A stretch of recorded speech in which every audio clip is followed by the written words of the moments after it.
হাদির হত্যার বিচারের বিন্দু পরিমাণ কোনো বাক্য উনি উচ্চারণ করে নাই। সরকারের গাফেলতি এটা হয়তো আপনার ইন্টারিম ভাবতে পারে হচ্ছে যে তারা চলে গেলে মানে তারা কোনো রকমে ফেব্রুয়ারি পার করতে পারলে তারা বেঁচে যাবে। তবে ঢাকা ৮ আসনের একজন ভোটার হিসেবে, যেহেতু আমি যে আসনের ভোটার সে আসনেই হাদি এমপি ইলেকশনে দাঁড়াইছিল, সে আসনের ভোটার হিসেবে এটা বলবো যে ইন্টারিম যদি ভেবে থাকে ফেব্রুয়ারি কোনো রকমে পার করলে তারা বেঁচে যাবে, এরপরে হয়তো বিএনপি ক্ষমতায় আসবে, হয়তো জামাত ক্ষমতায় আসবে, প্রত্যেককেই যদি মনে করে থাকে যে হচ্ছে যে হাদি হত্যার বিচার চাওয়াটা আমরা থামাই দিব, তাই এটা অসম্ভবভাবে ভুল ভাববে। এই বিচার চাওয়াটা আমরা কখনোই থামাবো না। আর দাবি সুস্পষ্ট, ইনকিলাব মঞ্চের ফেসবুক পেজ থেকে যে 3টা দাবি সর্বশেষ জানানো হয়েছে, এইটার উপরেই আমরা সবাই একাত্মতা পোষণ করছি। আরেকবার ভাই, না, সরকার থেকে বিন্দু পরিমাণ কোনো ধরনের আশ্বাস পাওয়া যায় নাই। এবং সবচেয়ে অবাক করার বিষয় হচ্ছে হাদির কাফনকে সামনে রেখে, কফিনকে সামনে রেখে আমাদের প্রধান উপদেষ্টা হাদির হত্যার বিচারের বিন্দু পরিমাণ কোনো বাক্য উনি উচ্চারণ করে নাই।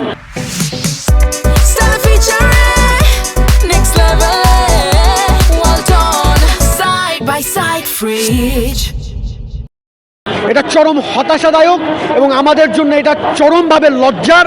এবং এইটার জন্য আমরা আসলে মানে ক্ষোভে ফুঁসছি।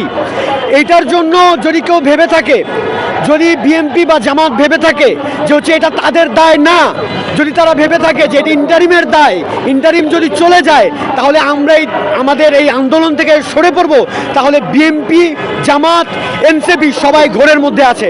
বাংলাদেশের জনগণ, বাংলাদেশের মানুষ, ঢাকা ৮ আসনের না শুধু বাংলাদেশের শহর থেকে বন্দর, বন্দর থেকে গ্রামগঞ্জের প্রতিটা মানুষ এই আন্দোলন থেকে সরবে না।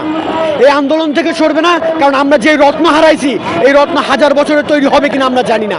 সুতরাং এই আন্দোলন থেকে বাংলাদেশের কোনো মানুষ সরবে না। আমার সবচেয়ে বড় পরিচয় হচ্ছে যে আমি বাংলাদেশের নাগরিক।